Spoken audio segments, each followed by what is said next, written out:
तो आज हमारा जो नेक्स्ट टॉपिक होगा वो होगा यूजर इनपुट। पाइथन में अगर हम यूजर से इनपुट लेना चाहते हैं तो कैसे लेते हैं वो सीखना है हमारे लिए।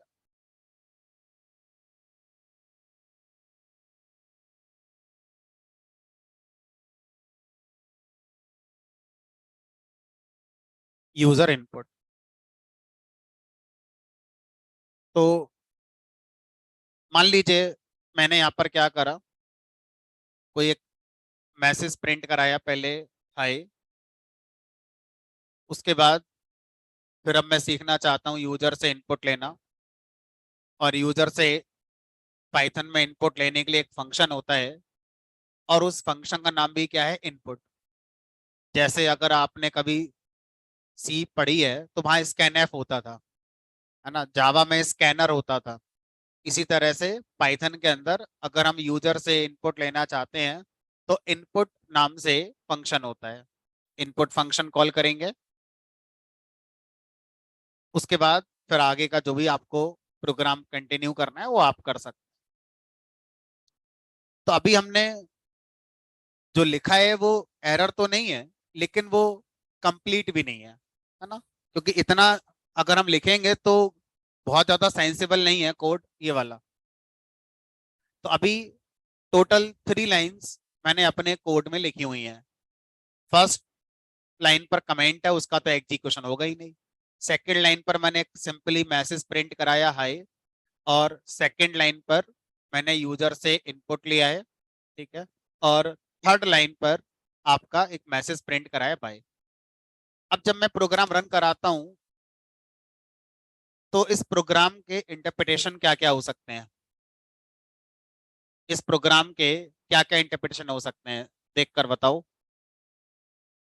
अच्छा, अगर मैं प्रोग्राम आपके सामने ना रखूं तो पहला इंटरप्रिटेशन क्या हो सकता है इस प्रोग्राम का, कि प्रोग्राम चला और बंद हो गया। ये भी तो कह सकते हैं कि सर प्रोग्राम और चला बंद हो गया, अब ये कुछ प्रोड्यूस तो कर ही नहीं रहा है हमारे लिए। दूसरा इंटरप्रिटेशन क्या हो सकता है इसका, हो सकता है कि प्रोग्राम यूजर इनपुट के लिए वेट कर रहा है अभी, और यूजर इनपुट कुछ देगा तब आगे बढ़ेगा। इसका मतलब क्या हुआ कि जब हम यूजर से इनपुट लेते हैं तो यूजर से इनपुट लेने वाला कोड हमारे प्रोग्राम का एग्जीक्यूशन ब्लॉक कर देता है और आगे प्रोग्राम नहीं बढ़ने देता। आप ऐसा नहीं सोच सकते कि जब तक ये यूजर से इनपुट ले रहा है तब तक यूजर अगर नहीं दे रहा है तो आगे का कोड लिखा हुआ है उसे चला देते हैं। ऐसा नहीं होगा। आगे का कोड भले ही 1 लाइन का है, चाहे 100 लाइन का है, चाहे 1000 लाइन का है, तभी चलेगा जब यूजर इनपुट वाला टास्क कंप्लीट हो जाएगा। ऐसा इसलिए होता है क्योंकि इंटरप्रेटर ये सोच रहा है कि हो सकता है आगे के कोड में उस इनपुट का यूज हो रहा हो, और अभी इनपुट ही नहीं आया है तो आगे वाला कोड क्यों चला दें। तो अब ये बात, जो यहाँ पर आउटपुट देखने वाला है उसे कैसे पता चलेगा कि मेरा प्रोग्राम टर्मिनेट हो गया है या बीच में यूजर इनपुट के लिए वेट कर रहा है, क्योंकि आपने कुछ यूजर को कहा ही नहीं है। अब ये तो वो वाली बात हो गई कि आप एटीएम में अपना कार्ड इंसर्ट कराते हैं और वहां पर लिखकर आ गया वेलकम और आपका नाम। अब वहां पर एक कर्सर ब्लिंक कर रहा है। अब आपको यही समझ नहीं आ रहा है कि करें क्या आगे। अपना पिन नंबर एंटर करें, मोबाइल नंबर एंटर करें या अकाउंट नंबर, क्या करना है कुछ पता ही नहीं है। तो वहां पर प्रॉपर लिखा होता है कि enter your mobile number, enter your pin number, तभी तो आप कुछ एंटर करेंगे। तो आप जब यूजर से इनपुट लेने जाते हैं तो इनपुट फंक्शन यूजर से इनपुट लेगा, लेकिन पहले यूजर को बताओ तो कि किस बात का इनपुट आप मांग रहे हो। उससे उसका नाम मांग रहे हो, उसकी एज मांग रहे हो, उसकी salary, account number, roll number, marks, address, क्या पूछ रहे हो यूजर से, किस बात का इनपुट पूछ रहे हो। पता ही नहीं चलेगा यूजर को इस बात से। तो अभी क्या करो, अभी तो कुछ भी लिखकर बस एंटर कर दो, प्रोग्राम आगे बढ़ जाएगा और अब बंद हो गया। तो अब जाके प्रोग्राम बंद हुआ, है ना। तो इसका मतलब इनपुट फंक्शन आपके प्रोग्राम का एग्जीक्यूशन ब्लॉक कर देगा, कब तक, जब तक यूजर इनपुट ना दे दे। और जब इनपुट आ जाएगा फिर आगे के स्टेटमेंट को चलाएगा। अब इस प्रोग्राम को सही करते हैं। इस प्रोग्राम में बहुत सारी कमियां हैं, conceptually syntactically program is fine, है ना, कोई एरर नहीं है प्रोग्राम। अब मैं क्या करता हूँ, मैं हाई की जगह पर यही लिख देता हूँ कि मुझे पता है कि अगला स्टेटमेंट इनपुट ही है। तो मैं इससे पहले एक प्रिंट लगाकर उस प्रिंट लिख देता हूँ एंटर नेम, अपना नेम बताओ। ठीक है, क्या नेम है आपका, जो भी आप नाम दोगे। आ जाओ। तो अब हमने यहाँ पे क्या करा, एंटर नेम। अब एटलीस्ट प्रोग्राम रुका हुआ है, लेकिन सामने वाले को पता तो है कि क्यों रुका हुआ है। तो आज इसका मतलब क्या हुआ कि जब भी हम अपना कोड चलाएं, तो इनपुट फंक्शन लेने से पहले मुझे क्या करना चाहिए, एक बार पहले प्रिंट लगाकर यूजर को बता देना चाहिए कि हम किस बात का इनपुट आपसे मांगने आ रहे हैं। ठीक है। तो अब हमसे क्या कहा गया, हमसे ये कहा गया कि सर हम ऐसा भी कर सकते हैं कि जो इनपुट फंक्शन है इसको ही कह सकते हैं कि एक काम करो, आप ही मैसेज को प्रिंट करके आ जाना, अलग से प्रिंट लगाने की हमें जरूरत नहीं पड़ेगी। क्योंकि ये तो ऑब्वियस लग रहा है कि जब जब इनपुट फंक्शन से इनपुट लेने जाएंगे, उसके लिए एक मैसेज तो हमें पहले प्रिंट कराना ही पड़ेगा। तो हर बार प्रिंट लगाना ही पड़ेगा इनपुट से पहले। क्यों सिम नहीं लगाते थे स्कैनफ से पहले प्रिंट है, तो यहाँ भी लगाना है। लेकिन यहाँ पर चीजें आसान कर दी गई और इनपुट फंक्शन से दो काम करवाए गए। अब इनपुट फंक्शन से कहा गया आप ही मैसेज को प्रिंट करोगे जो हमने दिया है, और आप ही उस मैसेज को प्रिंट करने के बाद इंतजार करोगे इनपुट के लिए। ठीक है, अब रन कराओ। तो इनपुट फंक्शन हम जो मैसेज देंगे उसको प्रिंट करेगा, उसके बाद फिर इनपुट के लिए वेट करेगा। अगर मैंने मैसेज नहीं दिया है तो सीधा वेट करना शुरू कर देगा इनपुट के लिए। तो हम ज्यादा बार इनपुट फंक्शन का इस्तेमाल करेंगे मैसेज प्रिंट कराने के लिए। ठीक है, अब जो भी आप देना चाहते हैं नाम वो अपना दे सकते हैं ऐसे करके। अब यहाँ पर अगर आपसे कहा जाए कि जो भी नाम आया वो प्रोग्राम में कहाँ है, यूजर ने टाइप करा, टाइप करने के बाद गया कहाँ वो, कहीं इस्तेमाल तो हुआ ही नहीं उसका। तो अब इनपुट फंक्शन क्या कह रहा है, मेरा तीसरा काम समझो। पहला काम क्या है, आपने जो लिखा उसको कॉलन लगा देते हैं, ये अच्छा लगेगा। ये तो मैसेज है, जो लिखोगे वो प्रिंट हो जाएगा। तो पहला काम है, जो भी आपने प्रॉम्प्ट यहाँ पर लिखा है इसे प्रॉम्प्ट मैसेज कहते हैं, है ना। तो जो भी प्रॉम्प्ट मैसेज है वो प्रिंट करेगा। दूसरा काम है इनपुट के लिए वेट करेगा। तीसरा काम, जो भी इनपुट यूजर ने दिया है उसको लाकर आपको देगा। आपकी रेस्पॉन्सिबिलिटी है कि आप उसे क्या करें, लेफ्ट हैंड साइड में एक वेरिएबल के अंदर स्टोर कर दें। वेरिएबल का नाम आप कुछ भी रख लो, मान लो मैंने एन कर दी, एन माने नेम। अब जो एन आया है वो आप आगे के प्रोग्राम में यूज कर सकते हैं, और एन वेरिएबल के अंदर वो इनपुट डेटा रखा हुआ है जो अभी यूजर से आया होगा। ठीक है, अब एक काम करते हैं, हम वो नेम प्रिंट ही करा देते हैं।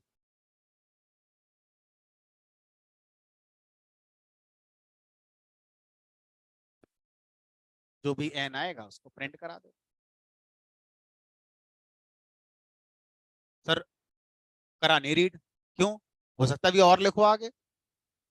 यानी कि आप लिखते रहोगे तो वो रीड थोड़ी करेगा। सर रुक गए, अभी भी क्यों करेगा रीड, वो क्या कह रहा है, एंटर। आपने खुद ही लिख दिया है एंटर, तो ये देखने में अच्छा लगे इसलिए एंटर नहीं है। इसका मतलब ही यही है कि एंटर की हिट करनी है लिखने के बाद।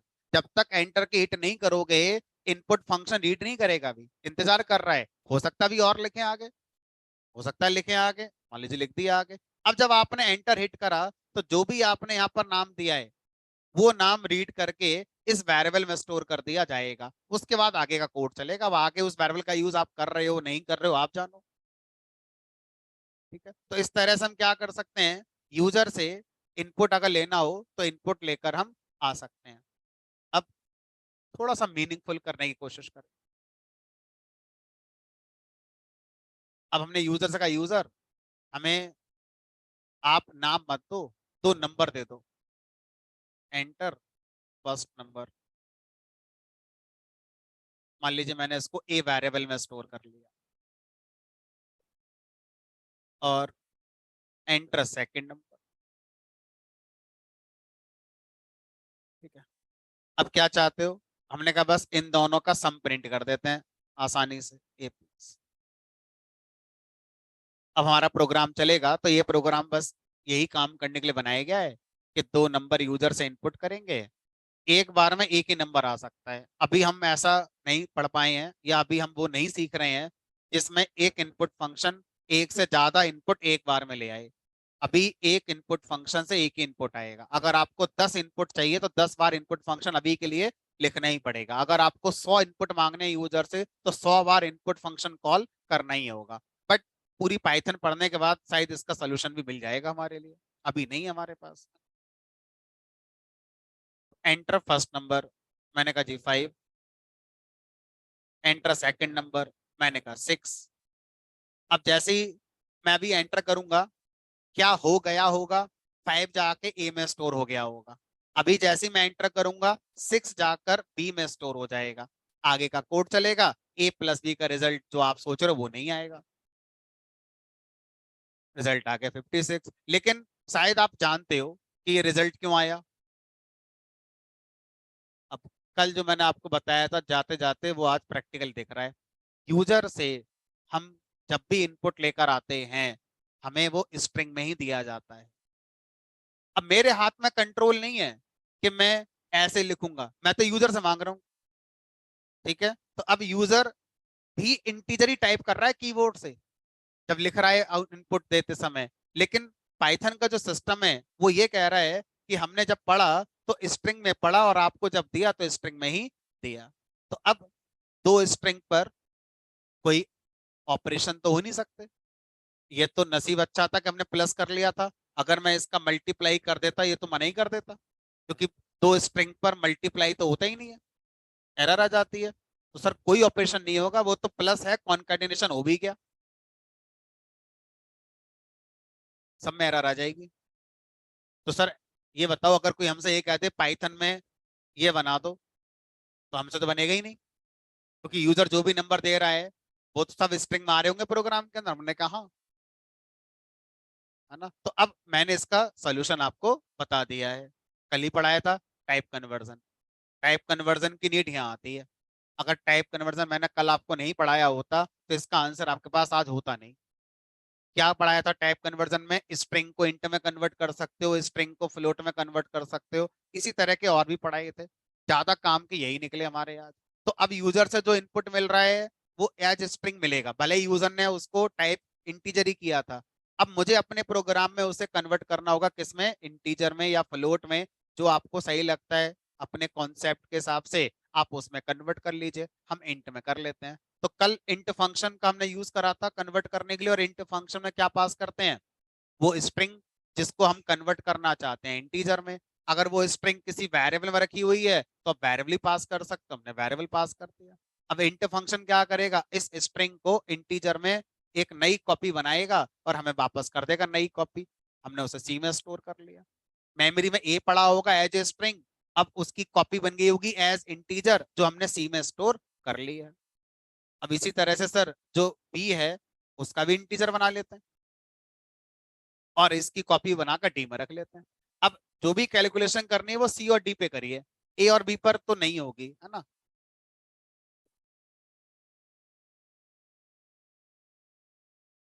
सर इसको तो हम दिखाना नहीं चाहते हैं, तो अपने लिए हमने समझने के लिए हमने लिखकर देख लिया कि ये कैसे आए हैं, एज स्ट्रिंग हमारे दोनों आए हुए हैं, तभी हमारा क्या हुआ है, कॉन्केटिनेशन पर हो गया था।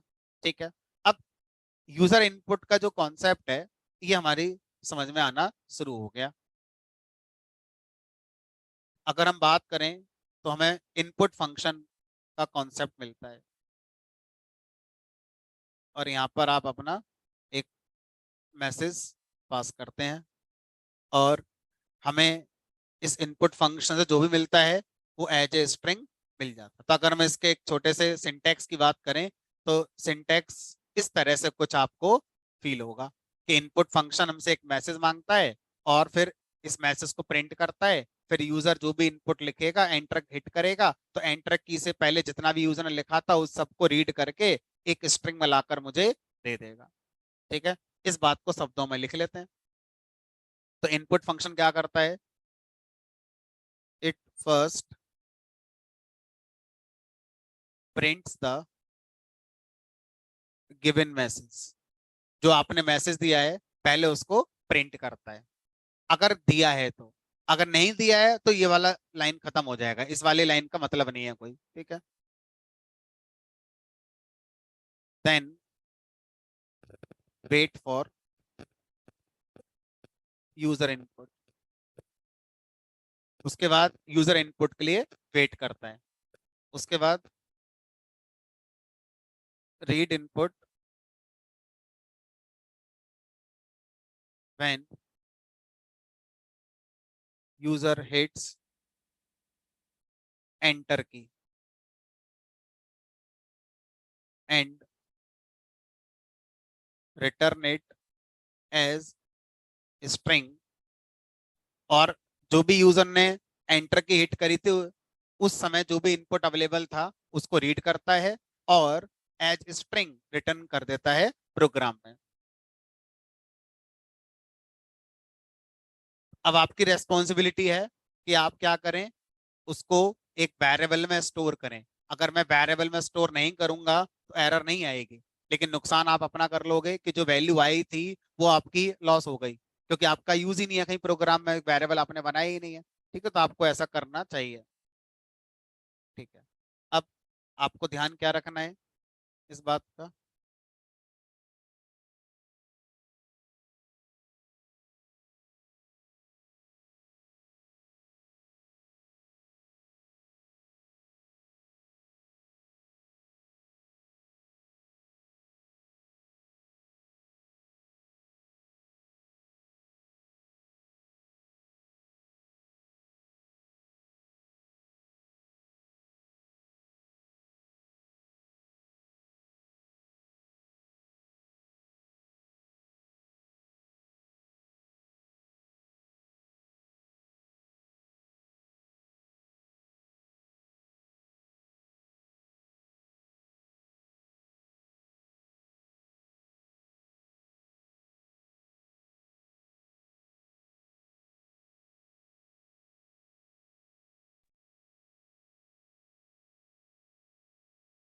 चलिए, तो अगर यूजर से इनपुट हम जो भी लाते हैं वो हमें कैसा मिलेगा, एज स्ट्रिंग मिलेगा। और फिर उस स्ट्रिंग को अगर हम यूज करेंगे किसी मैथमेटिकल ऑपरेशन में तो होगा नहीं, है ना। कॉन्कैट हो जाता है प्लस के साथ, बाकियों के साथ तो एरर ही आ जाएगी। तो हमने उसको इंटीजर में कन्वर्ट कर लिया या फ्लोट में, जैसे आपकी मन करे, और फिर उसके बाद अपना ऑपरेशन कर लिया। इसी बात को मैंने लिख दिया है, जो जो मैंने बोला था वो सब मैंने यहाँ पर लिख दिया है। ठीक है, तो अब इस प्रोग्राम को हम लोग, इसकी जरूरत नहीं है, हमने कहा हटा दो।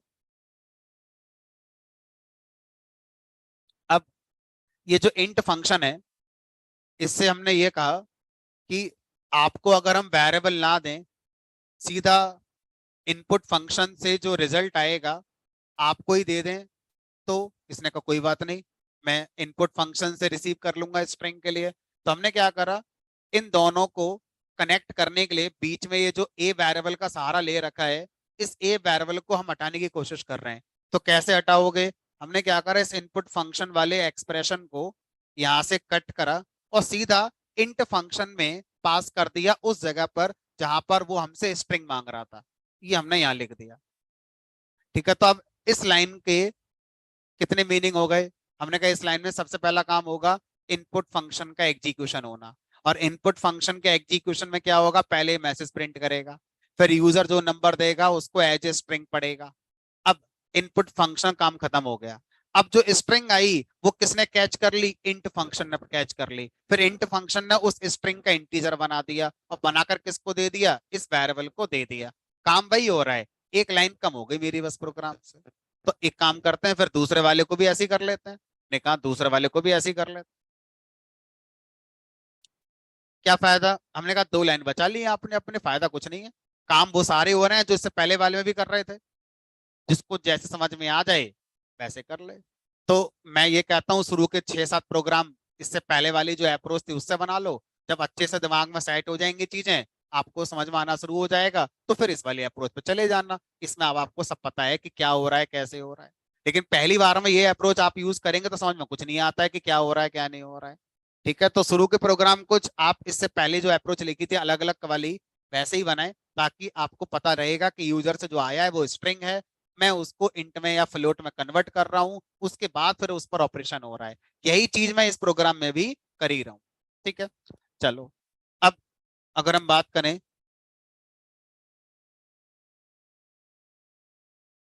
ये कैसे हम लोग पता करेंगे कि यूजर से जो इनपुट लेना है वो इंटीजर में लेना है कि फ्लोट लेना है। मान लो यही प्रोग्राम था, अब अगर मैं रन करा दूं ऐसे करके, यूजर कह दे 3.5, एरर आ जाएगी, क्योंकि जब इसको मैं एंटर करूंगा तो ये रीड करेगा एज ए स्ट्रिंग, और स्ट्रिंग में इंटीजर कन्वर्जन जब होता है तो सिर्फ इंटीजर ही होना चाहिए, उसमें कोई और एक्स्ट्रा करेक्टर अगर आगे इवन डॉट भी आ गया तो एरर आ जाती है।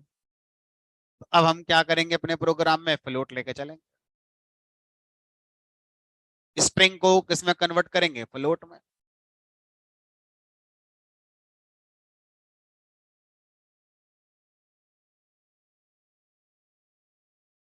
अच्छा अभी बताओ, आपने अपने प्रोग्राम में फ्लोट में स्ट्रिंग को कन्वर्ट कर लिया, यूजर ने इस बार इंटीजर दे दिया, तो इस बार नुकसान नहीं होगा, क्योंकि अगर मैं इस स्ट्रिंग को फ्लोट फंक्शन को दूंगा तो फ्लोट फंक्शन एरर नहीं देगा। क्यों? क्योंकि वो क्या करेगा, 5 को जब फ्लोट में कन्वर्ट करेगा तो 5.0 लगा देगा। तो अब मेरा नुकसान हो नहीं रहा है इसमें कुछ। तो इसका मतलब क्या हुआ, जब भी आप यूजर से इनपुट मांग रहे हो और आपको उस इनपुट पर ऑपरेशन करने हैं, मल्टीप्लिकेशन डिवीजन स्क्वायर या जो भी करना है मैथमेटिकल ऑपरेशन, और आपको समझ में नहीं आ रहा है कि मैं इंटीजर में कन्वर्ट करके करूं ऑपरेशन या फ्लोट में कन्वर्ट करके करूं, तो सेफ साइड आप क्या बना लें प्रोग्राम में, फ्लोट बना लें। फ्लोट में फ्लोट भी चल जाता है और इंटीजर भी चल जाता है। इंटीजर को बस 0.0 तो लगाना है हमारे लिए, बाकी काम तो हो ही जाएगा हमारा। कई बार क्या होता है, हमें ना एग्जैक्ट पता होता है कि हमें यूजर से जो चाहिए वो स्ट्रिंग में मिलेगा, मैं उसे इंटीजर में ही कन्वर्ट करूंगा, अगर वो इंटीजर नहीं है तो एरर ही आ जाए, प्रोग्राम आगे चले ही ना। जैसे अब मैंने आपसे कहा एंटर योर आधार नंबर, अब आधार नंबर यूजर एंटर करेगा तो स्ट्रिंग में मिलेगा मुझे। अब अगर मुझे उसे यूज करना है तो मैं उसे इंटीजर में यूज करूंगा, क्योंकि मुझे पता है आधार इंटीजर ही होता है, आधार नंबर कभी फ्लोट में होता ही नहीं है। तो मैं फ्लोट क्यों कन्वर्ट करूं उसे, यहाँ पर मैं क्लियर हूं, अगर यूजर ने उसमें दशमलव लगा दिया तो एरर आ जाएगी, क्योंकि वो तो गलत ही दे रहा है फिर। मैंने यूजर से कहा यूजर अपना अकाउंट नंबर दो, अकाउंट नंबर भी शायद इंटीजर होते हैं, फ्लोट नहीं होते हमारे। ठीक है, मैंने यूजर से कहा यूजर ग्रेविटी की वैल्यू बताओ, अर्थ में जो ग्रेविटी होती है वो कितनी होती है, 9.8। अब मुझे पता है कि अगर मैं ग्रेविटी की मांग रहा हूँ इनपुट में तो वो फ्लोट में ही आएगी, तो मुझे पता है कि मुझे फ्लोट में कन्वर्ट करना चाहिए स्ट्रिंग को। मैंने यूजर से कहा यूजर रेडियस एंटर करो, सर्कल की एक रेडियस है वो एंटर करो, रेडियस फ्लोट में हो सकती है। मैंने यूजर से कहा यूजर अपने टेंथ के मार्क्स इनपुट करो, टेंथ के मार्क्स फ्लोट में आ सकते हैं, 67.8 आई मेरे। मैंने कहा किसी बैट्समैन ने एक इनिंग में कुछ रन स्कोर करे हैं, इंटीजर, एक मैच में क्रिकेट के एग्जाम्पल में एक इनिंग में कोई बैट्समैन जो रन बनाएगा वो फ्लोट हो ही नहीं सकते, इंटीजर ही होंगे। फिर मैंने कहा स्ट्राइक रेट एंटर करो, फ्लोट हो सकता है। इसका मतलब ये है कि कई बार हमें पता होता है कि हम यूजर से जो मांग रहे हैं वो मुझे इंट में कन्वर्ट करना है या फ्लोट में कन्वर्ट करना होता है, और कई बार हमें नहीं पता होता है, और जब नहीं पता होता है तो सेफ साइड फ्लोट लगा लेते हैं, और जब पता होता है तो चाहे इंट लगा लो चाहे फ्लोट लगा लो अकॉर्डिंग टू योर रिक्वायरमेंट। ठीक है, चलो अब इस काम को सर और भी छोटा किया जा सकता है, लेकिन रिकमेंड नहीं करेंगे। हमने प्लस से कहा कि प्लस आपको एक वेरिएबल हमने सी दिया, एक वेरिएबल हमने डी दिया, आपको वेरिएबल ही चलेगा, कुछ और दे दें तो, इसने कहा सीधी वैल्यू दे दो, वेरिएबल मत दो, तब भी काम कर दूंगा मैं। हमने कहा कुछ और, इसने कहा ठीक है एक काम करो कोई ऐसा एक्सप्रेशन दे दो जो मुझे नंबर ला कर दे दे। हमने कहा ये वो एक्सप्रेशन है जो यूजर से इनपुट लेकर आता है, कन्वर्ट करता है फ्लोट में, हम सी में नहीं रख रहे, सीधा प्लस को ही दे देते हैं कि ये लो, तो मैंने थोड़ी कर देगा, क्यों दे दिया आपने मुझे ये, क्या ठीक है मैं इस पे काम कर दूंगा। और यहां से इसको उठाकर मैंने यहाँ रख दिया, ये लो। फायदा, फायदा क्या, 2 लाइन और बच गई मेरे प्रोग्राम।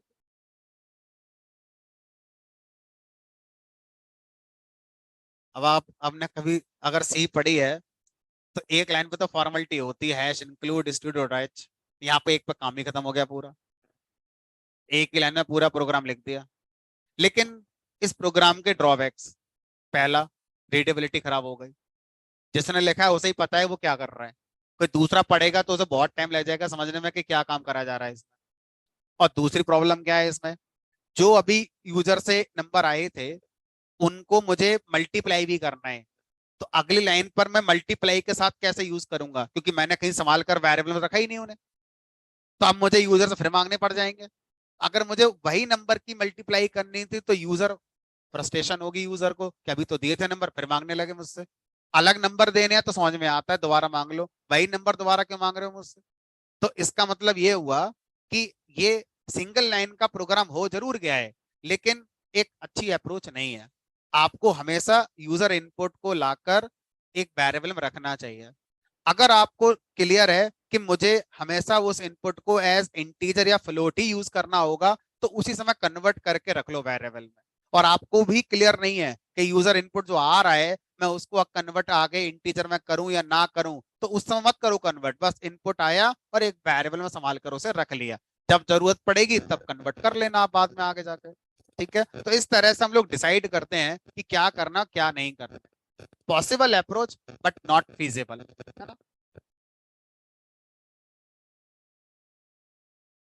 चलिए अब आगे बढ़ते हैं, कुछ प्रैक्टिस करते हैं इसी तरह के यूजर इनपुट पर।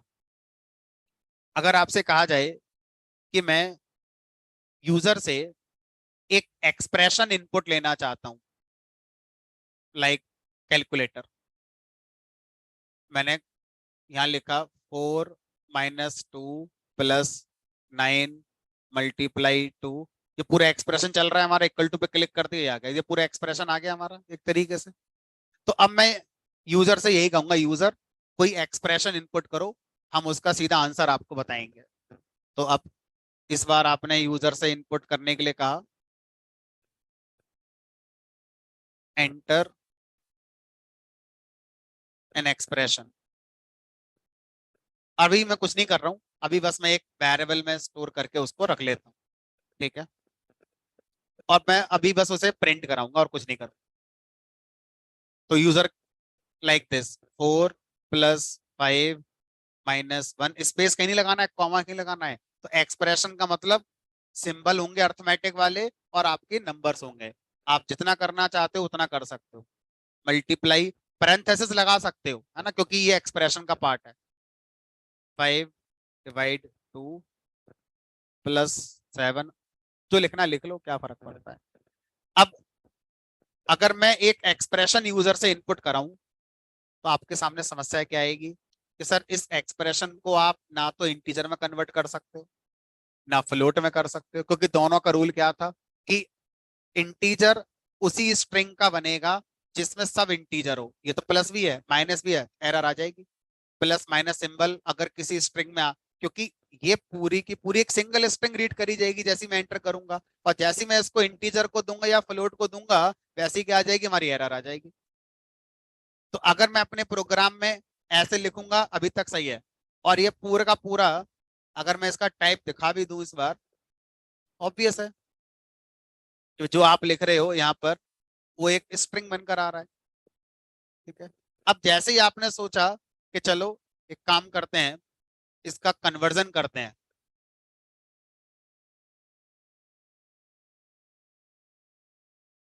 और सेफ साइड फ्लोट लगा दिया,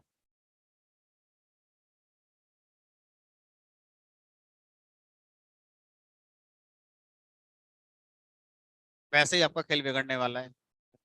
3 - 1 + 6, देखते हैं एरर, क्योंकि इस स्ट्रिंग को आप कन्वर्ट नहीं कर सकते अब।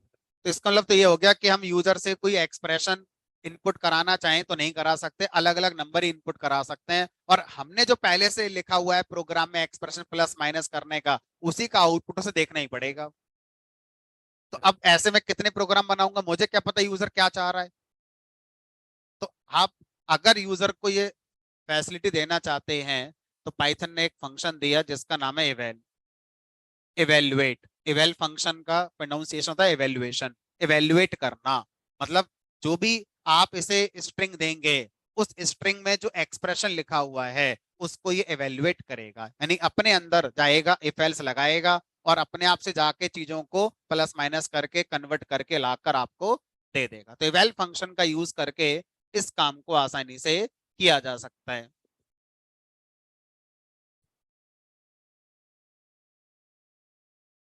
ठीक है,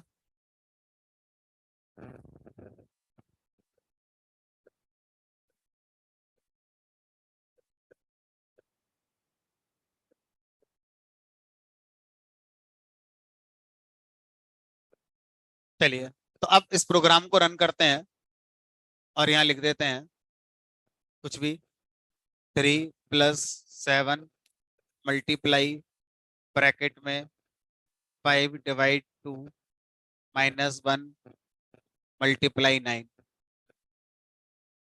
कर लो, और 11.5 ही आएगा। ठीक है, तो इस तरह से हम क्या कर सकते हैं, इवेल फंक्शन का यूज कर सकते हैं किसी स्ट्रिंग एक्सप्रेशन को इवेल्युएट करने के लिए। जो रिजल्ट होगा, जो बेस्ट पॉसिबल टाइप है, उसमें लाकर आपको अपने आप दे दिया जाएगा। तो रिजल्ट अगर इंटीजर है तो इंटीजर में आ जाएगा, फ्लोट है तो फ्लोट में आ जाएगा। अच्छा ये बताओ, अगर मैंने इस कोड को रन कराया और लिख दिया 4 + 5, तो अब 4 + 5 4 integer plus 5 integer, result 9 integer, सही है? कोई ऐसा तो नहीं है कि फ्लोट बनाने की जरूरत पड़ेगी, हमने कहा नहीं। तो इवेल फंक्शन 9 एज इंटीजर ही वापस करेगा। अब मान लीजिए मैंने लिख दिया होता 4 + 5.2, अब रिजल्ट 9 तो नहीं आ सकता, रिजल्ट 9.2 आएगा, वरना एक्यूरेसी चली जाएगी। अब इवेल फंक्शन सब समझ रहा है अपने आप, और वो अपने आप इसको क्या बनाएगा, रिजल्ट को फ्लोट बनाकर हमें देगा। हमारी अटैक खत्म हो गई कि रिजल्ट इंटीजर में आएगा, फ्लोट आएगा। इवेल फंक्शन अपने आप देखेगा जो आप लिख रहे हो एक्सप्रेशन, उससे रिजल्ट क्या बनना चाहिए, जो बेस्ट रिजल्ट होगा वो लाकर आपको देगा। और इवन अगर मैं आपसे कहूं कि मैं खाली 5 लिख दूं, तो मैं आगे इसके ना प्लस लगा रहा ना माइनस लगा रहा, तो क्या सिंगल वैल्यू के एक एक्सप्रेशन कह सकते हैं? कह सकते हैं। जरूरी नहीं है कि एक्सप्रेशन तभी कहलाएगा जब उसमें कोई प्लस माइनस का कॉम्बिनेशन आए। तो सिंगल वैल्यू को भी एक्सप्रेशन इस तरह से हम कह सकते हैं। तो अभी बताओ वेल फंक्शन क्या करेगा? कुछ नहीं करेगा, बस इसको क्या बना देगा, इंटीजर बनाकर आपको दे देगा। क्योंकि इसमें कुछ करना तो है नहीं, प्लस माइनस गुणा भाग तो करनी नहीं है। तो इसका क्या बना देगा, इंटीजर बनाकर आपको वापस कर देगा। इसका मतलब क्या हुआ, इवेल फंक्शन जो एक्सप्रेशन आपसे मांगता है उसको इवेल्युएट करके न्यूमेरिक रिजल्ट वापस करता है। और अगर उस एक्सप्रेशन में कुछ भी करने को नहीं है तो न्यूमेरिक तो फिर भी बनाकर वापस करेगा। यानी कि अब मुझे जो आउटपुट मिलेगा वो 5 एज इंटीजर प्रोग्राम में मिल गया होगा। सर इस बात को क्रॉस चेक करने के लिए मैं यहाँ पर टाइप ऑफ ए लगाकर आपको दिखा, इंटीजर, यही प्रोग्राम, कुछ नहीं करना है। मैं लिख दिया 5.4, तो इवेल्युएट कुछ होगा नहीं, लेकिन अपना काम तो करेगा कि जो भी उसे दिया गया है उसको न्यूमेरिक में वापस करता है। तो इसका न्यूमेरिक क्या बनाएगा इस बार वो, इसका मतलब बहुत से लोग क्या कहते हैं कि सर यूजर इनपुट को अगर मुझे कन्वर्ट करना हो तो मैं इंट और फ्लोट को याद ना करके अगर इवेल ही याद रख लूं तब भी तो मेरा काम हो ही जाएगा। हमने कहा ऐसे कर लो, लेकिन इवेल फंक्शन एग्जीक्यूशन में स्लो रहता है। क्यों? क्योंकि अपने अंदर से इफ एल्स लगाकर पहले चेक कर रहा है कि किस टाइप के नंबर हमारे आए हैं, अकॉर्डिंगली रिजल्ट वापस करेगा। तो अगर आप इवेल का यूज करते हैं तो रिकमेंड तभी करते हैं जब कोई एक्सप्रेशन को इवेल्युएट करके और न्यूमेरिक में रिजल्ट आपको चाहिए हो, रादर देन कि आप टाइप कन्वर्जन करने के लिए ही इवेल का यूज करने लगे, क्योंकि इसका एग्जीक्यूशन स्लो होता है compare to int, compare to float. ठीक है, चलिए तो अब इवेल फंक्शन का कॉन्सेप्ट समझ में आ गया, कैसे यूज करना है हमारे लिए। अब कुछ प्रैक्टिस करते हैं जिससे हम यूजर इनपुट के कॉन्सेप्ट को और बेटर समझ पाए। मुझे क्या करना है, सर्किल का एरिया फाइंड करने का प्रोग्राम बनाना। तो कैसे निकालेंगे, एरिया ऑफ सर्कल इसका प्रोग्राम बनाना है। अच्छा, थोड़ा सा चीजों को रिलेट करिए दुनिया से। आप जिस काम को करने का सॉफ्टवेयर बनाएंगे, वो काम क्या क्या होगा? हमने कहा जैसे पैसे ट्रांसफर करने हैं एक अकाउंट से दूसरे अकाउंट में, इसका बैंकिंग का सॉफ्टवेयर होना चाहिए। पेटीएम से पेमेंट करना है किसी को, इसका सॉफ्टवेयर होना चाहिए। हमने घर बैठे बैठे ट्रेन का टिकट बुक करना है, इसका सॉफ्टवेयर होना चाहिए। तो कुछ मीनिंगफुल जो चीजें हैं, फेसबुक व्हाट्सएप को आप छोड़ दो, तो कुछ मीनिंगफुल चीजें हमारी लाइफ जिससे आसान होगी, जिससे हमारी समस्याएं थोड़ी कम होंगी, वो शायद ऐसी एप्लीकेशंस होंगी, है ना। हमें शॉपिंग करने के लिए बाजार में ना जाना पड़े, घर बैठे बैठे शॉपिंग हो जाए, इसका कोई सॉफ्टवेयर बना दो। हमें बाजार से कोई चीज मंगानी है, कुछ खाने का मन कर रहा है, जाना ना पड़े, घर बैठे बैठे खाना घर पे आ जाए, उसका सॉफ्टवेयर बना दो। तो ये कुछ ऐसे सॉफ्टवेयर हैं जो बन जाएंगे तो आम इंसानों की जिंदगी थोड़ी आसान हो जाएगी। तो इसी तरह के सॉफ्टवेयर हम बनाएंगे। ठीक है। अब इसी तरह से अगर हम ये कहें कि एक रिसर्च चल रही है, उस रिसर्च में हमें सर्कल के बारे में चीजें समझनी है कि सर्कल क्या क्या होते हैं। तो हमने क्या करना है, बहुत सारे सर्कल हमें दिए गए हैं और उन बहुत सारे सर्कल का एरिया निकाल कर उन एरिया पर हमें कुछ कंक्लूजन देना है। तो अब मैं क्या करूंगा, पेन पेपर लेके बैठूंगा और ढेरों सर्कल मुझे दिए गए हैं, उनके एरिया निकालूंगा और फिर कंक्लूजन जो देना है वो मैं दूंगा। सर सॉफ्टवेयर बना दो इसी काम को करने का। भाई इस काम को करने का भी तो सॉफ्टवेयर बना सकते हो, जो रिसर्च करने वाले लोग हैं उनकी लाइफ आसान नहीं हो जाएगी? मैंने कहा हो जाएगी। एक आम इंसान की जिंदगी क्यों आसान कर रहे हो? जो रिसर्च फील्ड में काम करते हैं उनकी भी जिंदगी आसान हो जानी चाहिए। तो फिर हमने क्या करना है, एक सॉफ्टवेयर बनाना है जो कई सारे सर्कल के एरिया निकालेगा, फिर उन एरिया के साथ कुछ आपको एक कंक्लूजन निकाल कर दे देगा। तो अभी हम कितना पढ़ चुके हैं पाइथन इस काम को करने के लिए? हमने कहा अभी बस पहला पार्ट हो जाएगा कि आप क्या कर सकते हैं, सर्कल के एरिया निकाल सकते हैं, और वो भी एक का निकालोगे एक बार में। अगर आप कहो 100 सर्कल हैं, सबके एरिया निकालने हैं, तो अभी उतना भी नहीं सीखा पाइथन हमने। अभी बस एक का निकाल सकते हो। उसके बाद फिर 100 का निकालोगे, फिर सबके एरिया का क्या ट्रेंड है वो निकालना सीखोगे, है ना। तो सफर लंबा है हमारा अभी। तो अब पहला पड़ाव क्या होगा, एरिया ऑफ सर्कल निकालने का पहला पड़ाव क्या होगा? किसी प्रोग्रामिंग लैंग्वेज की नॉलेज होना या सर्कल की नॉलेज होना? पहला स्टेप क्या होगा? आपको बहुत अच्छे से पाइथन आती है, सी आती है, जावा आती है, लेकिन आपको सर्कल का नहीं पता क्या होता है ये।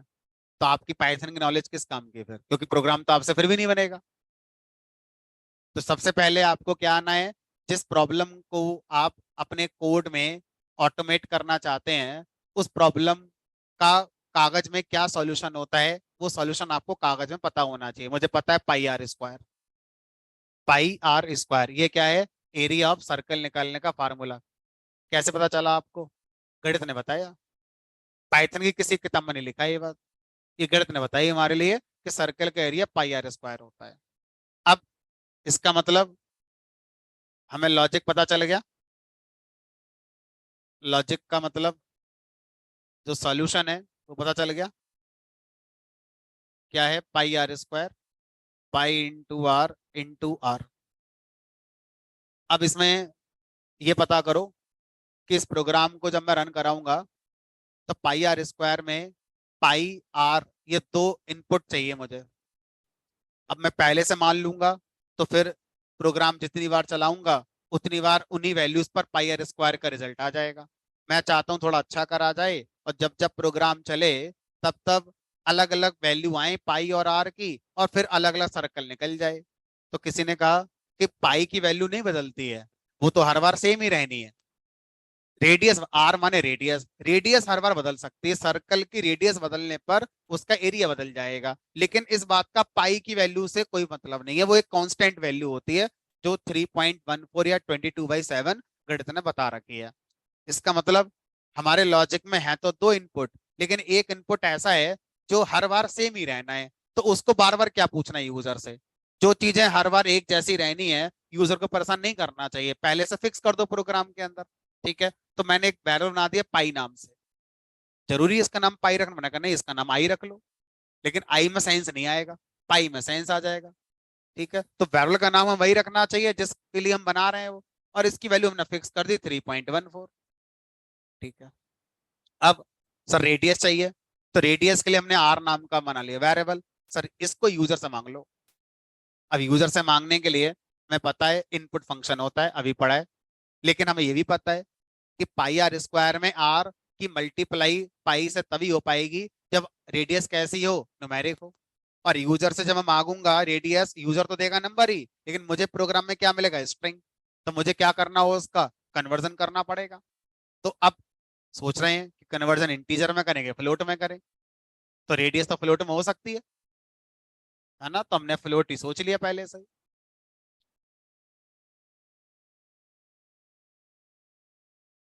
Enter radius. अब यूजर ने रेडियस दे दी, पाई हमारे पास है ही। अब एरिया वेरिएबल बनाया कोई, और उसमें फार्मूला सॉल्व कर दिया, pi into R into are. अब जो भी एरिया आया होगा एरिया वेरिएबल में स्टोर कर लिया और एरिया को प्रिंट करा दिया। ये बन गया। Enter radius 3.5। अभी के लिए प्रोग्राम एक बार चलेगा, तो एक सर्कल का रेडियस आपसे मांगेगा और उसका एरिया निकाल कर दे देगा।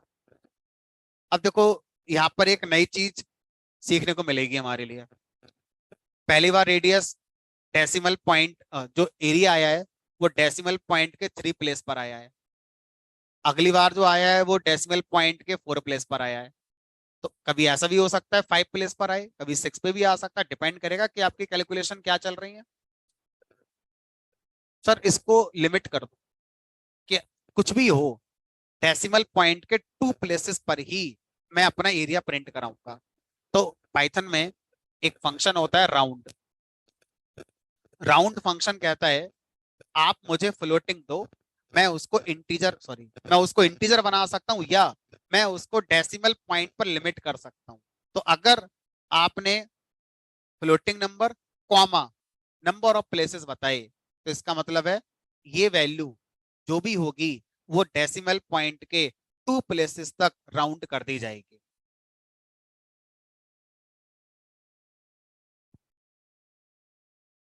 अब कुछ भी दो, डेसिमल पॉइंट के 2 प्लेसेस तक आपका आउटपुट आएगा।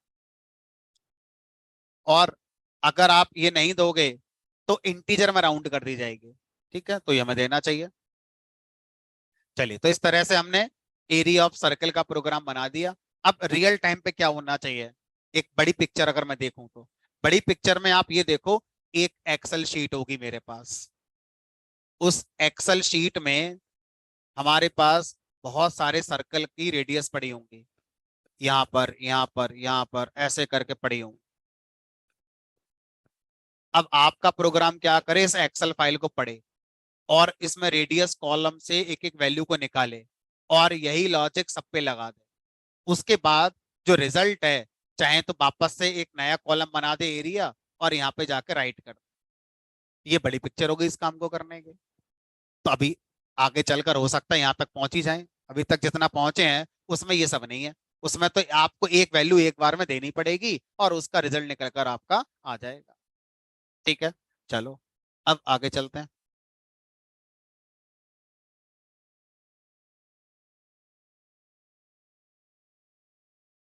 एक और कॉन्सेप्ट को प्रोग्राम से ऑटोमेट करते हैं। हम लोग टेम्परेचर को मेजर करते हैं, जाने अनजाने में हम दो अलग अलग फॉर्मेट में टेम्परेचर को मेजर करते हैं, हमें भी नहीं पता है ना, लेकिन हम फिर भी वो जानते हैं। एग्जाम्पल, किसी को फीवर आ रहा है, तो फीवर आने का क्या, आप एक मार्किंग लेके चलते हैं, 100 प्लस हो जाए तो फीवर है।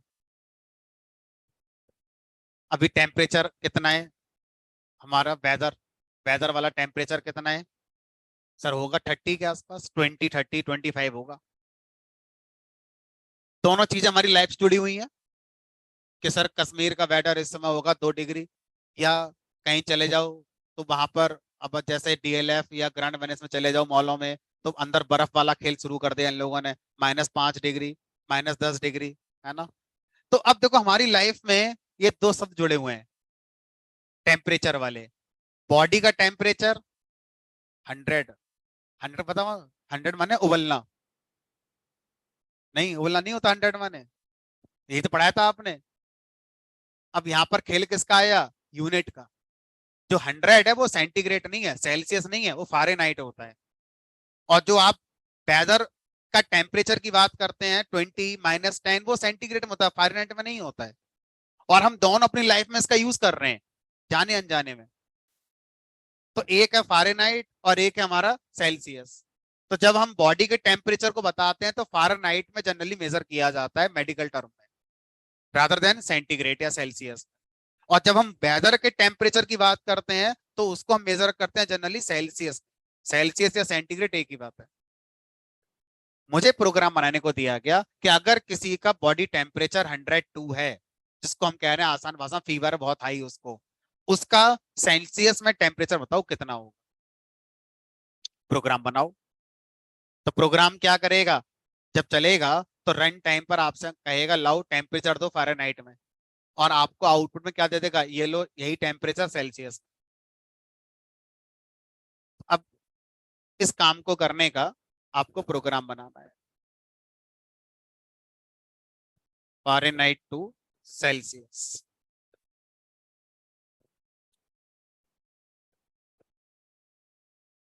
बताओ अगला स्टेप, लॉजिक कागज पे बताओ, पहले प्रोग्राम तो बाद में बनेगा। पहले मुझे कागज पे बताओ फ़ारेनहाइट को सेल्सियस में कैसे कन्वर्ट करते हैं, क्योंकि प्रोग्राम तभी तो लिख लोगे।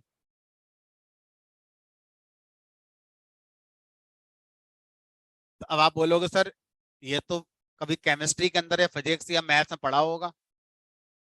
तो मैं आपको बता रहा हूँ कि जो भी आप प्रोग्राम बनाओगे ना पूरी पाइथन की जर्नी में, वो सब उसी बात के बनेंगे जिनका लॉजिक, जिनका सॉल्यूशन आपने फिजिक्स मैथ्स केमिस्ट्री के अंदर कभी पढ़ा सुना होगा, देखा होगा। तो लॉजिक शब्द का मतलब क्या होता है, मैथमेटिक्स। आप जिस प्रोग्राम को बना रहे हैं उसमें एक लॉजिक होगा जरूर, जिस काम को सॉल्व कर रहे हैं प्रोग्राम से उसका लॉजिक होता होगा। वो लॉजिक पाइथन नहीं सिखाती। पाइथन क्या, वो लॉजिक जावा नहीं सिखाती, सी नहीं सिखाती, ये प्रोग्रामिंग लैंग्वेजेस लॉजिक थोड़ी सिखाती हैं। लॉजिक तो हमें गणित सिखाती है। प्रोग्रामिंग लैंग्वेज क्या सिखाती है, जो आपके पास सोल्यूशन है उसको कोड में कैसे लिखेंगे, लिखना सिखाती है प्रोग्रामिंग लैंग्वेज। ठीक है, तो अब आपको पता होना चाहिए आई गेस, फॉर्मूला होता है F -32, और उसके बाद मल्टीप्लाई होती है 9/5 से। मुझे नहीं पता, गूगल से पूछ लेते हैं एक बार। फ़ारेनहाइट टू सेंटीग्रेड का फार्मूला बता दो, यही है F -32 मल्टीप्लाई 5/9, ये फार्मूला आ गया। तो अगर किसी को नहीं पता है तो गूगल का हेल्प ले सकता है, जरूरी नहीं है सबको सब कुछ आता हो, है ना। तो अब यहाँ पर हमें इस फार्मूले को कोड में कन्वर्ट करने के लिए यूजर से क्या चाहिए, टेम्परेचर फ़ारेनहाइट में। तो एंटर टेम्परेचर ब्रैकेट में लिख दिया, फ़ारेनहाइट में दे दें। और अब इसको निकालेंगे सेल्सियस। तो टेम्परेचर अंडरस्कोर सी माने सेल्सियस का फार्मूला इंप्लीमेंट कर दिया, जो फ़ारेनहाइट में आया है टेम्परेचर। तो इसको एक काम करते हैं ना, वेरिएबल का नाम भी उसी साइंस बनाते हैं, टेम्परेचर अंडरस्कोर फ़ारेनहाइट। तो टेम्परेचर अंडरस्कोर फ़ारेनहाइट -32, और मल्टीप्लाई कर दिया 9/5 से। अब जो भी रिजल्ट आया वो प्रिंट करा दो। तो पाइथन आपको मल्टीप्लाई का सिंटैक्स देती है, डिवाइड का सिंटैक्स देगी, लेकिन ये नहीं बताएगी कि कितना गुणा कितना भाग, वो आप जानते हो कितने गुणा कितनी भाग करनी है, कितना माइनस करना है। ठीक है, तो अगर किसी को 102 फीवर है तो उसका टेम्परेचर 126 हो गया, तो ज्यादा ही आ गया, 5/9। सही कर लो फिर। अभी इसमें ब्लेम पाइथन को दोगे आप, नहीं प्रोग्रामर को देंगे हम तो। जिसने लिखा, पाइथन का काम था जो लिखा है उसको एग्जीक्यूट करना। अब क्या लिख रहे हो वो आप जानो, क्या लिख रहे हो।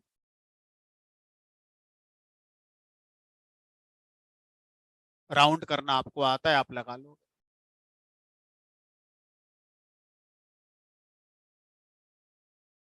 डेसिमल पॉइंट टू पर राउंड कर दिया। तो अगर किसी को 102 टेम्परेचर है बॉडी का, तो सेंटीग्रेड या सेल्सियस में उसको 38 या 39 के अराउंड उसका बॉडी टेम्परेचर है। ठीक है। सोचो ऐसे और भी हमने कहा, और बहुत सारे हैं जो आप प्रैक्टिस करने के लिए आप बना सकते हैं। ये सिर्फ प्रैक्टिस करने के लिए है। तो ऐसे सोचो सर, और पता नहीं दुनिया में क्या क्या है। हमने कहा बीएमआई कैलकुलेट करने का प्रोग्राम बना लो। सर बीएमआई क्या होती है? बॉडी मास इंडेक्स होता है ना, जिससे हम ये पता कर सकते हैं कि आप मोटापे की तरफ जा रहे हैं, या फिर आपका ओबेसिटी की तरफ बढ़ गए हैं, या जो भी आपके होते हैं फैक्टर बीएमआई के। तो अब हमें क्या पता, ये तो मेडिकल की टर्म हो गई, तो गूगल से पूछ लो कि बीएमआई का फार्मूला क्या होता है। उसमें आपका शायद हाइट पूछते हैं, उसमें आपका वेट पूछते हैं, है ना, और बहुत सारी चीजें जो पूछते हैं वो यूजर से पूछ लेना, बता देना भाई आपका बीएमआई ये है। ठीक है। तो इस तरह से जो भी चीजें कैलकुलेट हो रही हैं उसको आप पूछ लो। अब जैसे मुझे इंटरेस्ट निकालना है ना, सिंपल इंटरेस्ट निकालना है, तो सिंपल इंटरेस्ट का लॉजिक क्या होगा? P into R into T divide by 100। तो अब इसमें पी का मतलब क्या होता है? Principal amount. आर का मतलब क्या होता है? Rate of interest. और टी माने टेन्योर या टाइम। तो आसान भाषा में अगर इसको हम स्टोरी की तरह समझें, तो इसका मतलब यह है कि किसी इंसान ने किसी दूसरे इंसान से या किसी बैंक से लोन लिया या उधार लिया। कितना लिया? हमने कहा 5,000 मान लो। अब जब ये बैंक को वापस करने जाएगा, जब रिटर्न करने जाएगा, तो कितना ब्याज इसको देना होगा? तो हमने कहा उसके कुछ फैक्टर हैं। बैंक वाले ने जब इस इंसान को लोन दिया था 5,000 का, या 5,000 उधार दिए थे, तो रेट ऑफ इंटरेस्ट क्या चार्ज कर रहा था? हमने कहा मान लो 7% का रेट ऑफ इंटरेस्ट था। अभी बताओ कितने टाइम के बाद ये देने जा रहा है? हमने कहा 3 साल बाद देने जा रहा है। तो अब बताओ कितना इंटरेस्ट बैंक को ये बंदा पे करेगा? तो इसमें पी का मतलब हो गया प्रिंसिपल अमाउंट 5,000। आर का मतलब रेट ऑफ इंटरेस्ट। टी का मतलब हो गया आपका टाइम इन ईयर। ये थोड़ा सा ध्यान रखने वाली बात है कि इस फार्मूले में टी का मतलब टाइम होता है इन ईयर्स, नॉट इन मंथ्स और डेज। तो अगर आपको डे का इंटरेस्ट कैलकुलेट करना है तो आपको डिवाइड बाई जो करना है 365, वो आप अपना करेंगे, 65 या 12 जो भी करना है।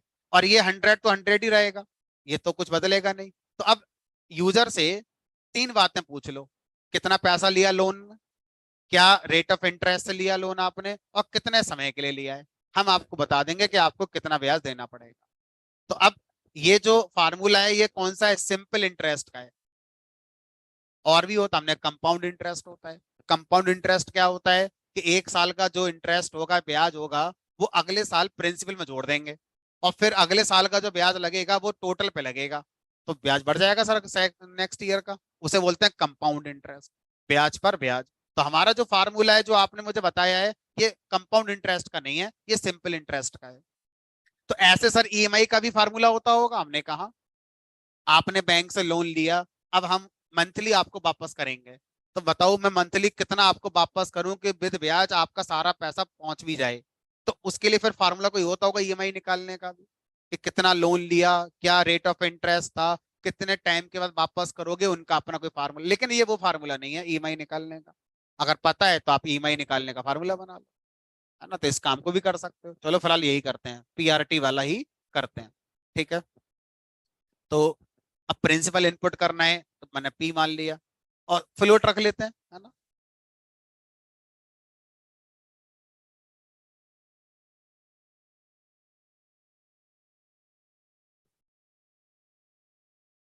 Enter principal.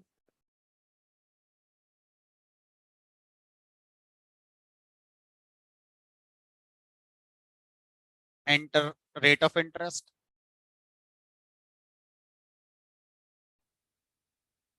Enter time.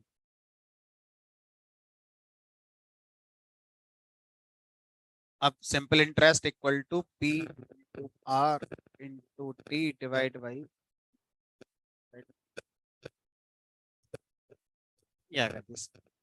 जो आप कह रहे थे कि 5,000 रुपये आपने लिए, 7% का रेट ऑफ इंटरेस्ट, तब परसेंट सिंपल मत लगा देना, सिर्फ 7 लिखना है, क्योंकि हम यूजर से इनपुट ले रहे हैं एज स्ट्रिंग, फिर वो कन्वर्ट होगा फ्लोट में। परसेंट सिंबल लगा दोगे तो एरर आ जाएगी, फिर हमारा कन्वर्ट ही नहीं होगा। सिर्फ 7 लिखना है। और टाइम हमने 3 कर दिया। 1,050 रुपए का ब्याज आपको देना पड़ेगा। अच्छा सर ये बताओ, अब टोटल अमाउंट कितना वापस करना पड़ेगा? इतना तो ब्याज देना पड़ेगा मुझे 3 साल बाद। टोटल अमाउंट कितना देना पड़ेगा? प्रिंसिपल अमाउंट प्लस इंटरेस्ट जो आया। ठीक है, तो अगर मैं यहाँ पर ऐसे कर दूं, टोटल अमाउंट इक्वल टू जो प्रिंसिपल अमाउंट था वो प्लस जो सिंपल इंटरेस्ट आया वो। ठीक है,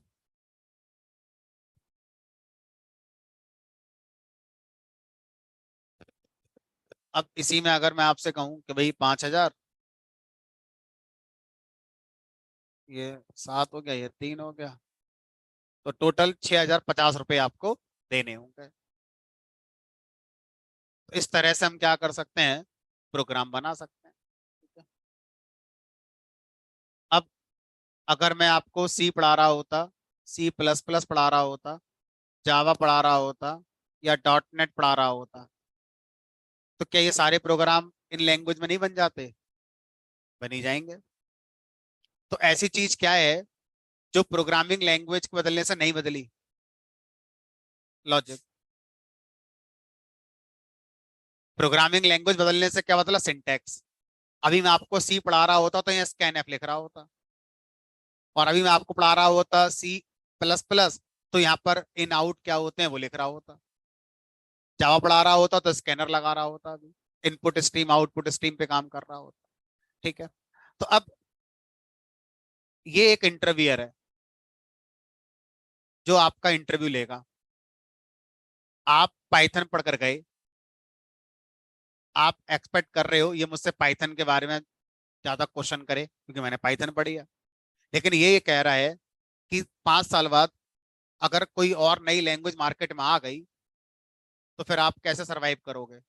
आपको तो पाइथन आती है, या तो कंपनी से आपको निकाल दें और उन लोगों को अंदर हायर करेंगे जिनको वो टेक्नोलॉजी आती हो, या मान लीजिए पाइथन चलती रही, मेरी कंपनी में आज पाइथन का प्रोजेक्ट था, मैंने आपको पाइथन में हायर कर लिया, अब कल प्रोजेक्ट खत्म हो गया, दूसरा प्रोजेक्ट आ गया, वो जावा का आ गया, अब मैं क्या करूं? मैंने आपकी हायरिंग तब करी थी जब मेरे पास पाइथन के प्रोजेक्ट थे, अब वो काम पूरा हो गया, प्रोजेक्ट खत्म तो कभी होगा ही, अब नए प्रोजेक्ट भी आएंगे, अब जरूरी है नया प्रोजेक्ट पाइथन पे आएगा, हो सकता है जावा में आ गया, अब क्या करें आपका? आपकी हायरिंग तो मैंने पाइथन पे करी थी, या तो आपको निकाल दें बाहर, जाओ भाई अब, और फिर दोबारा हायरिंग करेंगे। तो हायरिंग करना इतना आसान नहीं होता है।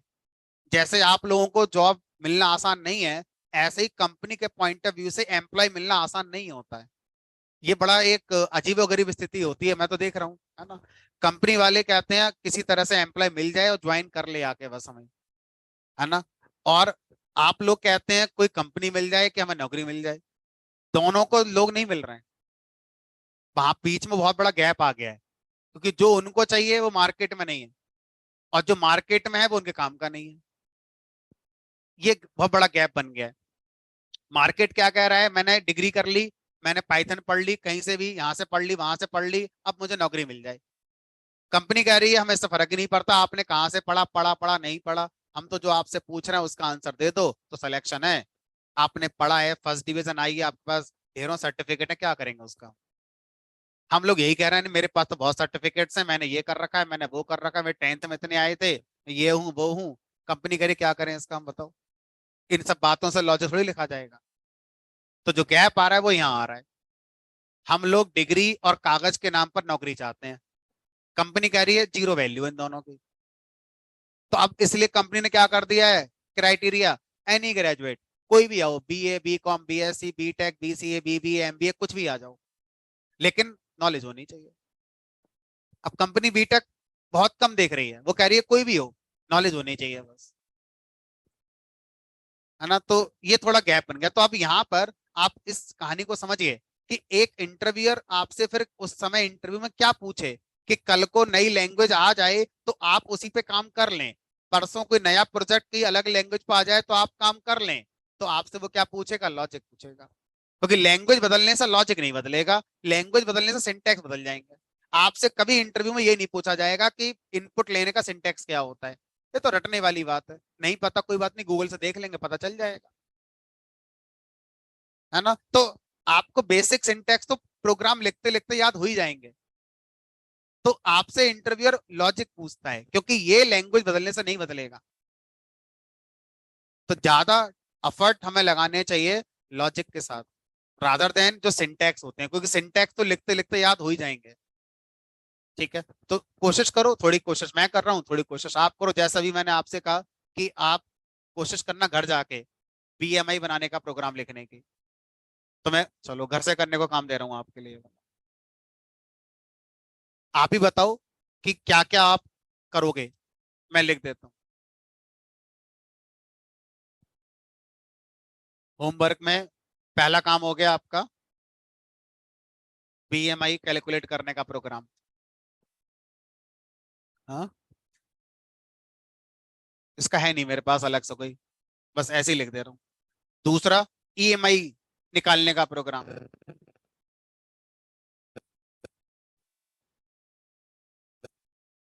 कंपाउंड इंटरेस्ट निकालने का प्रोग्राम। अब देखो, आपको इनमें से किसी का फार्मूला नहीं पता, आपको अपना आप लॉजिक ढूंढना है गूगल पे, घर पे छोटे भाई बहन बड़े भाई बहन उनसे पूछना है, कोई दोस्त है उससे पूछना है, और जब फार्मूला पता चल जाए तो उसको पाइथन के पॉइंट ऑफ व्यू से सोचना है कि आप इस चीज को पाइथन में कैसे लिखा जाता है।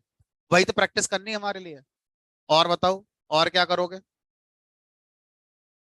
सीए मतलब कंपाउंड इंटरेस्ट, कंपाउंड इंटरेस्ट।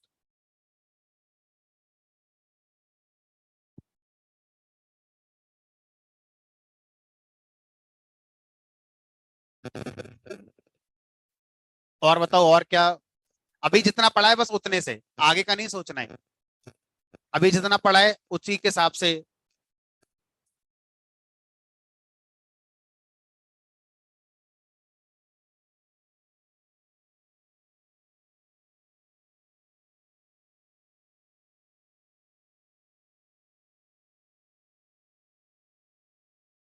ये बहुत पूछा था इंटरव्यू के अंदर।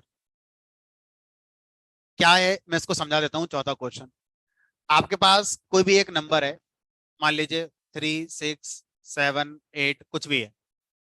अब आपको ये नंबर यूजर से इनपुट करना है, ये नंबर यूजर से इनपुट करना है। फिर आपको बताना है कि इस नंबर का लास्ट डिजिट क्या है, सिर्फ लास्ट डिजिट बताना है, बाकी नहीं। अभी ये प्रोग्राम थोड़ा सा मैं आसान कर देता हूँ।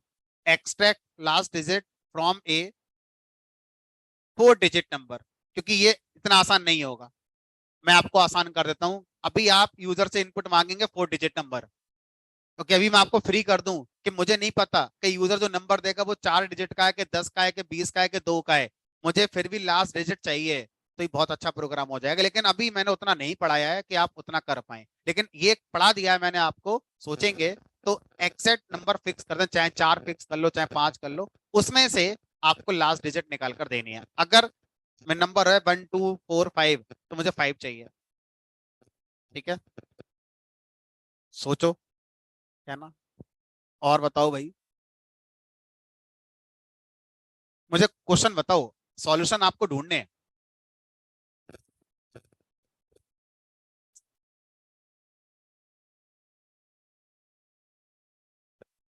अब देखो, एरिया की बात करोगे तो मैंने निकाला सर्कल का, तो सब जितनी शेप होती है सबके निकाल लो, सिलेंडर का, क्यूब का, कोन का, और जितने भी हो हैं क्यूबाइड वगैरह का, है ना, जितने हैं सबको निकाल लो। सबका एक जैसे ही लगभग साइंस आएगा। बस आपको फार्मूले ढूंढने हैं, यूजर से इनपुट मांगना है और प्रैक्टिस कर देनी है।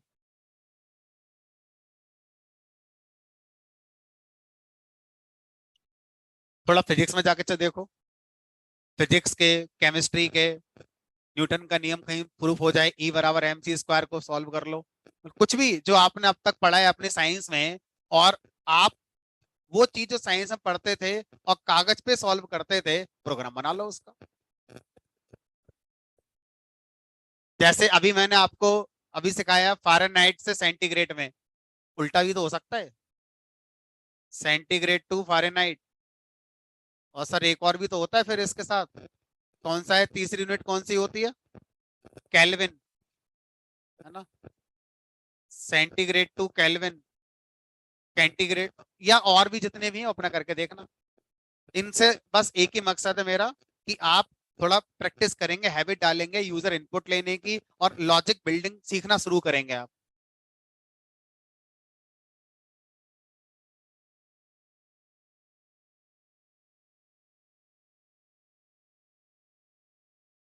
एवरेज मार्क्स ऑफ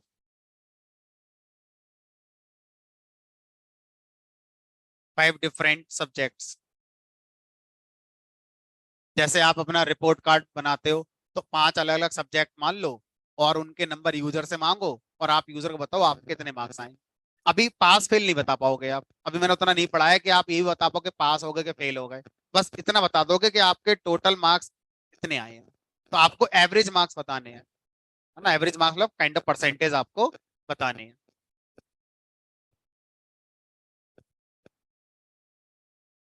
और बताओ कोई आसान सा काम, कम से कम 10 क्वेश्चन तो ले ही लो।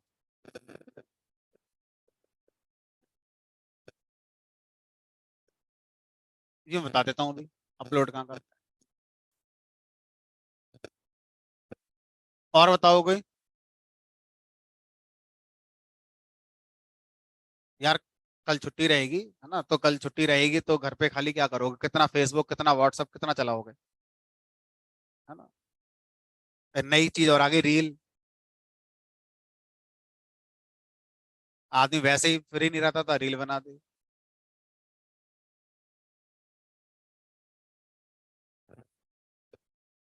जो लोग क्रिकेट में इंटरेस्टेड हैं, क्रिकेट के बारे में सोचो, क्रिकेट से रिलेटेड आपको क्या चीज कोड में लिखने की जरूरत पड़ सकती है।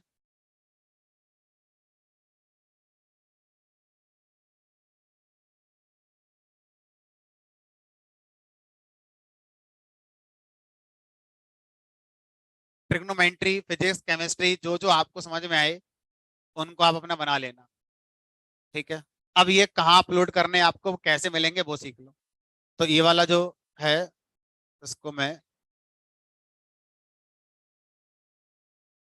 एक,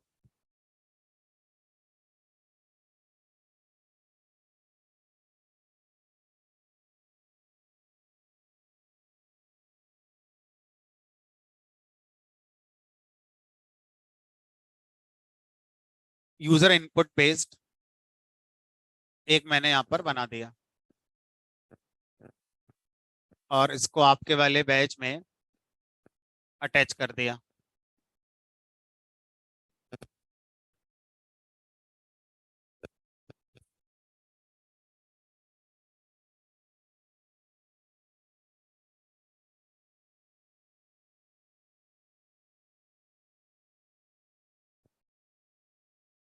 अब सब लोग आप इसको अपने बनाकर, और इसी पर आप अपना अपलोड कर देंगे।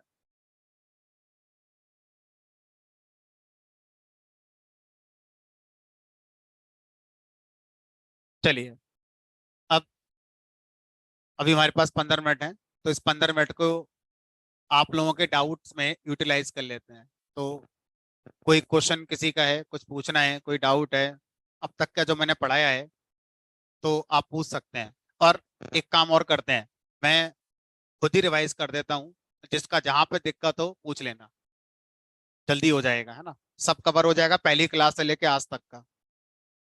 तो ऐसा आप ना बीच बीच में कर लिया करना। जैसे अभी मैं आपको बता रहा हूँ क्या करना है। तो जैसे अगर हम शुरू करें, तो हमने सबसे पहला फंक्शन पढ़ा था प्रिंट। मैं लिख रहा हूँ, जिसका जहां कोई क्वेश्चन होगा पूछ लेना कि सर इसमें क्या है, ये क्या है, वगैरह वगैरह। प्रिंट के बाद मैं दूसरा फंक्शन पढ़ाया था मैंने आपको, हेल्प। उसके बाद फिर हम आगे बढ़े थे, एक टाइप फंक्शन था। फिर एक आईडी नाम का फंक्शन आपको पढ़ाया गया था। उसके बाद फिर आगे बढ़े, टाइप कन्वर्जन वाले फंक्शन हमने पढ़े। इंट फंक्शन पढ़ा, फ्लोट फंक्शन पढ़ा, फिर एसटीआर फंक्शन पढ़ा। उसके बाद फिर एक और फंक्शन हमने पढ़ा था अभी, इवेल। फिर यूजर से इनपुट लेने के लिए इनपुट फंक्शन पढ़ा। तो अभी तक जो फंक्शन मैंने पढ़ाए हैं, अगर हम उन फंक्शंस की बात करें तो इतने फंक्शंस मैंने अभी तक आपको पढ़ाए हैं। उसके बाद अगर आपसे कहा जाए कि हमने कुछ डेटा टाइप्स पढ़े हैं, तो डेटा टाइप में इंटीजर पढ़ा है, फ्लोट पढ़ा है, स्ट्रिंग पढ़ा है और बूलियन पढ़ा है। अभी हम इन चार को जानते हैं। अब इन चारों के बारे में ये कहा जाता है, ये चारों डेटा टाइप कैसे हैं, इम्यूटेबल हैं। तो इन सब सबके साथ एक शब्द जुड़ा हुआ है, इम्यूटेबल। इम्यूटेबल का मतलब होता है अनमॉडिफाइबल, जो मॉडिफाई ना हो, अनमॉडिफाइबल। दैट मीन्स कि अगर मैंने यहां पर लिखा फॉर एग्जाम्पल x = 10, फिर मैंने लिखा x = 20, तो ये जो 10 है, ये जिस जगह पर मेमोरी में क्रिएट हुआ था, ये वहां पर मॉडिफाई नहीं होगा। पिक्चर इसकी देखें तो ये 10 का मेमोरी हो गया और x इसको रेफर कर रहा है। अगर ये इंटीजर म्यूटेबल होता, दैट मीन्स मॉडिफाइबल होता, तो जब मैं इसको 20 कर रहा था तो इसी जगह पर इरेज होकर ये 20 हो जाता। तो मैं क्या बोलता कि इंटीजर, फ्लोट, स्ट्रिंग, बूलियन कैसे हैं, म्यूटेबल है। लेकिन ऐसा नहीं है। जब आप ऐसा करेंगे तो ये नई मेमोरी ब्लॉक में 20 आएगा और x इसको छोड़कर इसको रेफर करना शुरू कर देगा। That is the meaning of immutability. Immutable का मतलब होता है कोई चीज मेमोरी में एक बार लिख गई, अब वो वहां से नहीं हटेगी, वो डिलीट होगी। अगर आपको कुछ करना है तो अलग मेमोरी में आप अपना कर सकते हैं, लेकिन वहां पर कोई भी चेंज आपका नहीं होगा। अभी तक हमने जितनी वैल्यूज पढ़ी हैं वो सब इम्यूटेबल हैं, बट इट डजंट मीन कि पूरी पाइथन में जब कुछ भी वैल्यू आएगी तो इम्यूटेबल ही होगी। आगे जाके टॉपिक पढ़ेंगे, लिस्ट है, डिक्शनरी है, सेट है, वो सब टाइप होते हैं और वो सब हमारे म्यूटेबल होते हैं। दैट मीन्स वो मॉडिफाई हमारे हो जाते हैं। ठीक है, चलो। तो इम्यूटेबल का मतलब होता है अनमॉडिफाइबल और म्यूटेबल का मतलब होता है मॉडिफाई। तो ये सब जितने होते हैं ये सब इम्यूटेबल कैटेगरी के अंदर आते हैं। ठीक है, तो ये कुछ फंक्शंस हैं जो मैंने आपको पढ़ाए, ये कुछ डेटा टाइप्स हैं जो मैंने आपको अब तक पढ़ाए। अब अगर हम बात करें कुछ कीवर्ड्स की, अभी तक हमने कुछ कीवर्ड भी तो पढ़े हैं। तो कीवर्ड की लिस्ट में हमने कौन कौन से कीवर्ड पढ़े हैं, ट्रू जो कि बुलियन वैल्यू ही है, फॉल्स, और एक है नन। और कोई कीवर्ड जो हमने यूज करा हो जाने अनजाने में, अगर हम बात करें तो वो ऑपरेटर के कैटेगरी में आ गए। तो इसमें हम ऑपरेटर को भी अगर लिख लें तो एंड कीवर्ड, एंड ऑपरेटर हो गया, और ऑपरेटर हो गया, ये दोनों हो गए। ठीक है, नॉट भी तो था। ठीक है, और अगर हम देखें ऑपरेटर को ही स्पेसिफिक फोकस करके, तो हम ये कह सकते हैं plus operator, minus operator, multiplication, power, division, this division, तीन तरह के डिवीजन हो गए हमारे। उसके बाद कंपैरिजन, दिस वन, फिर उसके बाद this one, this one, this, not equal to भी रह गया। ठीक है, तो ये सारे हमारे ऑपरेटर्स हो गए।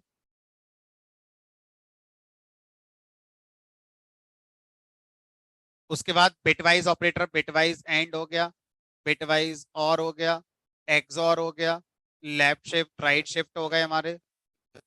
ये कुछ ऑपरेटर्स हो गए हमारे। आई गेस लगभग मैंने पूरा अब तक जो पढ़ाया है क्विकली रिकॉल कर ही दिया। अब आप बताओ किसको कहाँ पर कोई समस्या है, अगर है तो पूछ लीजिए। और जिसको अब तक जो पढ़ाया है उसमें कहीं कोई समस्या नहीं है, वो एग्जिट कर सकता है, जाना चाहे जा सकता है। कल ऑफ रहेगा, थर्सडे। नेक्स्ट क्लास हमारी फ्राइडे को होगी। असाइनमेंट कब करना है, कल तक कर दो सबमिट। करना क्या है, आज शाम को ही कर दो। अंकित बताइए।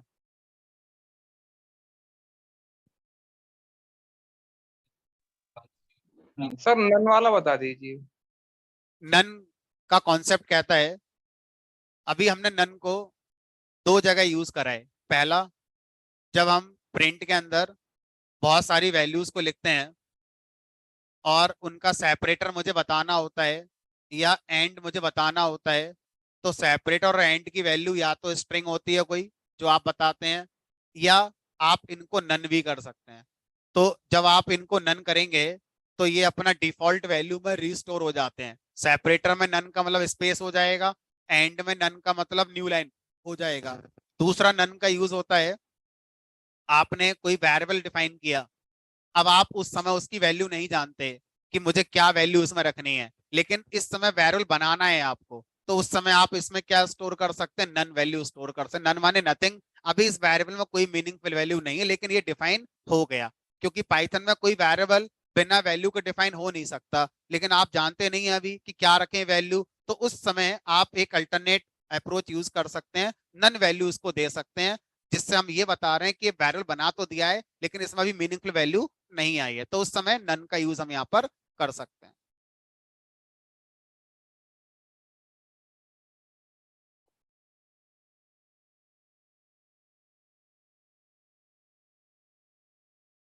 और कोई क्वेश्चन किसी का?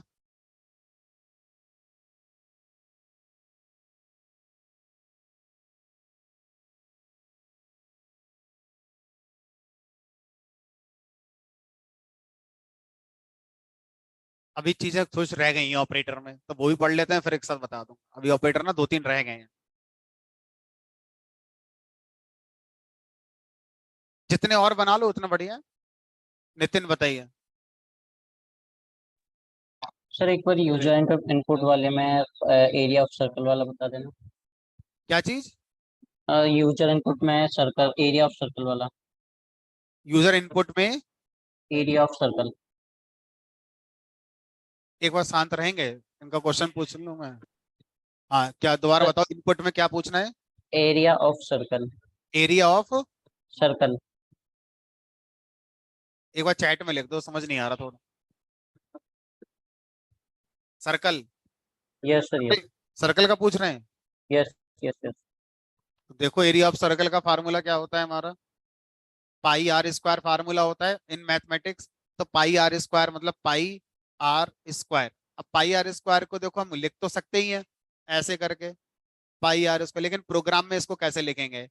पाई कोई वेरिएबल मान लो, मल्टीप्लाई आर, मल्टीप्लाई आर। अब पाई की वैल्यू पहले से हमें फिक्स होती है गणित के अंदर, 3.14 होती है, ठीक है। और मल्टीप्लाई आर, आर मतलब रेडियस, रेडियस हमने क्या करा, यूजर से इनपुट करा ली, तो यूजर से जो इनपुट आया वो हमने आर में स्टोर कर लिया, और फिर यहाँ पर आर मल्टीप्लाई आर आर कर दिया, और ये एरिया ऑफ सर्कल निकल कर हमारा आ गया।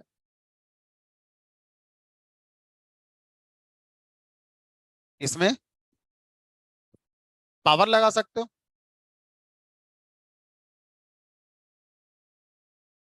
वो भी कर सकते हो, तो ये भी कर सकते हो आप। दोनों ही इस समय तो सेम है, यानी कि आप ऐसा भी कर सकते हो, pi multiply by R square, यानी कि आर की पावर 2, ये भी सही है। फार्मूला क्या है वो बताओ आप। देखो, जब आप स्क्वायर करते हैं किसी भी संख्या का, तो ये वाला तरीका भी सही है और ये वाला तरीका भी सही है, क्योंकि इस केस में कोई फर्क पड़ेगा नहीं।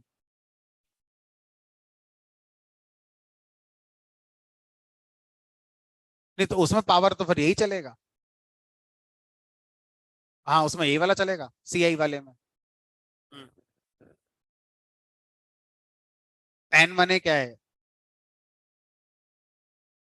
हाँ, तो वो यूजर देगा, तो जो जो टर्म हर बार अलग हो सकती है वो यूजर से इनपुट लेनी है, ठीक है। जो चीजें स्टैंडर्ड हैं वो पहले से मान लो प्रोग्राम में, और जो चीजें बदलती हैं हर बार वो यूजर से इनपुट लेनी है। हर प्रोग्राम जो आपने बनाना है आठों, उनमें सब में यही सोचना है। चलिए, और कोई क्वेश्चन किसी का?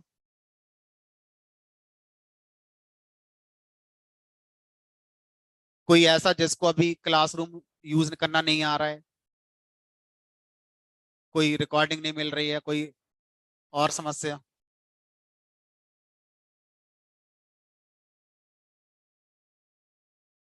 चलिए, आई गेस कोई क्वेश्चन नहीं है, तो मीटिंग एंड करते हैं। कल थर्सडे ऑफ रहेगा, फ्राइडे मिलेंगे 11:30।